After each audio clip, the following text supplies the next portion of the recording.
Hello and welcome back to yet another episode of What's in a Story. And to exactly find that, let's turn a corner and discover as we reach beyond several fascinating narratives like laws, myths and legends and try to understand many related big and prominent as well as small but important facts about history, literature and languages, festivals, beliefs and customs, relations and relationships, and many such things of our socio-cultural ethos, which creates the larger picture. These narratives are from present, the immediate past, and long past, and are from my books, from my work across India and South Asia. And I hope you really enjoy listening to them as much as I did when I heard them the very first time.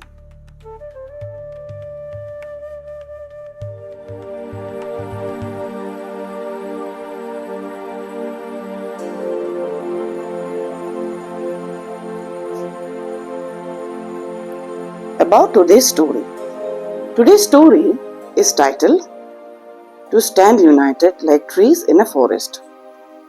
This is from my book, How the World Was Born, Wondrous Indian Myths and Legends by Aleph Book Company. Now this story is collected from the book The Jataka or Stories of the Buddha's Former Births, which was published in 1895, and this book also happens to be the earliest translation of the Jataka tales into English, which was edited by E.B. Cowell. And there are 6 volumes of this book, and they were published variously between 1895 to 1907 by Cambridge University Press. Now, apart from the obvious message of standing in solidarity against a common problem, the story also goes to speak about the significance of the green cover or the environment around us and the protection that this gives. Amidst the many advantages of a green cover like a forest, it is also true that larger trees always helps to cushion much of the onslaughts of different types of natural calamities. This, in turn, protects the smaller flora within as well as many animals, including obviously humans. A rampant and indiscriminate destruction of these forest covers completely wreaks havoc around us. And here let me speak about the wonderful region of Sundarban in eastern India as an example. The region of Sundarban is the largest continuous mangrove forest on earth, and this spans more than 10,000 square kilometers along the Bay of Bengal, stretching and including both the countries of India and Bangladesh. But the most appalling thing is that the region is shrinking. Various factors contribute to this on a regular basis, both climatic as well as man-made. The forest has lost 442 square kilometers of its vegetation in the last only 28 years. 71% of the forested coastline is also retreating by as much as 200 meters a year due to coastline erosion. But why is all these climatic danger signals so important to us? Because the Sundarban is also a natural barrier that protects over 6.5 million people who live in the region from tides and cyclones. For the inhabitants of surrounding areas, the forest is also an abundant source of subsistence. Through centuries, the region has acted like a sponge and withstood much of the onslaughts of the many storms and cyclones of the Bay of Bengal region. Now, with an increase in the loss of green cover, the destruction of the cyclonic storms reaches well into the mainland, resulting in a massive destruction of life and property. We have all seen this, been a witness to this, especially in the months of April and May, including even last year in 2024. And I should also let me remind you the 2020 cyclone Amphan and the massive destruction that it caused across India and Bangladesh. These cyclones are very unfortunate event and have become a very annual and regular event across the region. This is indeed thus a situation for alarm, needs immediate attention, and of course, think about what really the tree fairy, the Bodhisattva, in this story that follows is trying to speak about. And this knowledge needs to spread thus far and wide. Follows the story.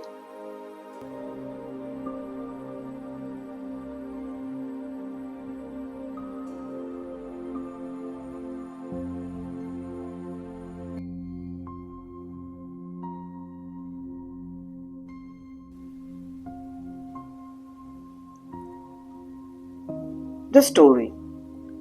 To stand united like trees in a forest. The Buddha shared this profound narrative while sitting near the river Rohini in the Sivalik hills in Kapilavastu. Through the story, the Buddha's message was to speak about the unity among kinsfolk and the need to support and protect each other during times of danger. The story says, there was a new king who sat on the throne of Varanasi. He sent out an important message to all kinds of plants, including trees, shrubs, bushes, climbers, creepers, and to all the tree fairies as well.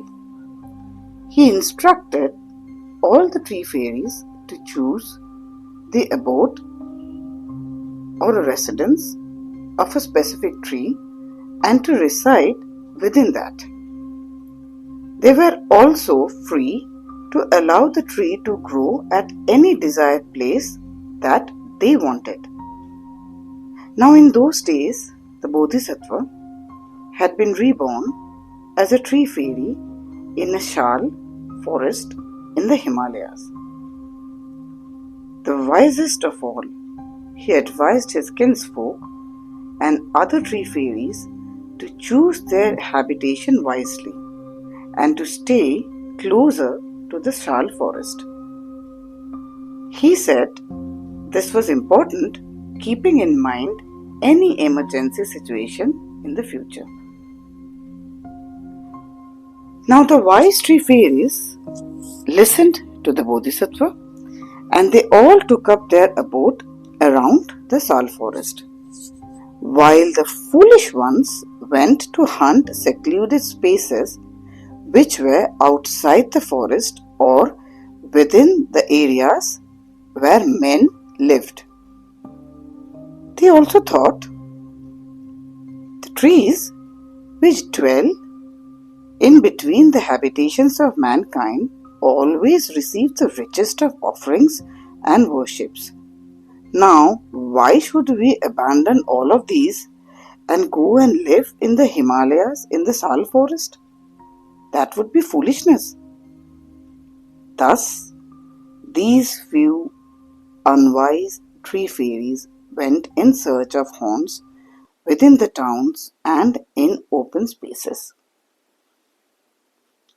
One night, soon after that, a powerful storm swept through the town. The storm was intense, wreaking havoc and causing complete destruction of everything in its path. Numerous houses were damaged, countless animals found themselves without shelter, and everyone was in great distress. The massive storm left a trail of devastation as it departed the town in the early hours of the morning. Along with this were also the secluded trees who were damaged badly. Many were uprooted, or their branches were snapped off, or their barks were broken midway. Many trees fell on houses, causing more devastation.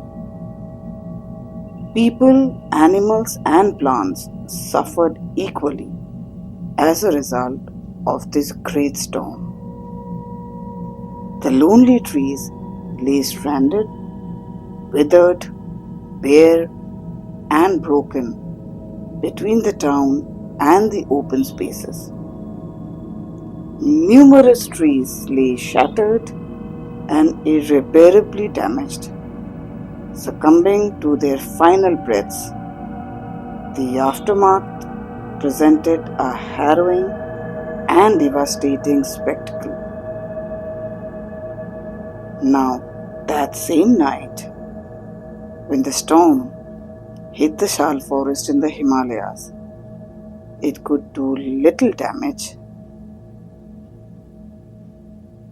Only some leaves were scattered, some flowers were blown away, but more or less the ferocity of the wind could do no harm to the trees. None of the trees were uprooted or broken, as the cumulative power of the large trees surrounding the Shal forest cushioned the wrath of the storm and also protected the smaller ones within the forest. When the storm subsided in the morning, the Shal forest, including all the shrubs and the bushes and the smaller trees within, stood as strong as ever. In the town, extremely sad tree fairies who had lost their dwellings decided to go and speak to the Bodhisattva. They picked up their belongings and their children and headed towards the Shal forest. Once they met the Bodhisattva, they narrated their sad stories, and he said, "You have suffered because you did not listen and think wisely, and went to stand in secluded spaces. If you had stayed in unity and within the forest, together we would have helped you. It is always important for kinsfolk to stand together in unity, like the trees in a forest. Then no storm will be able to overthrow them. It all stands like a solitary tree." The wise tree fairies in the story were the Buddha's followers, and he himself was the wise fairy of the Shal forest who guided the others.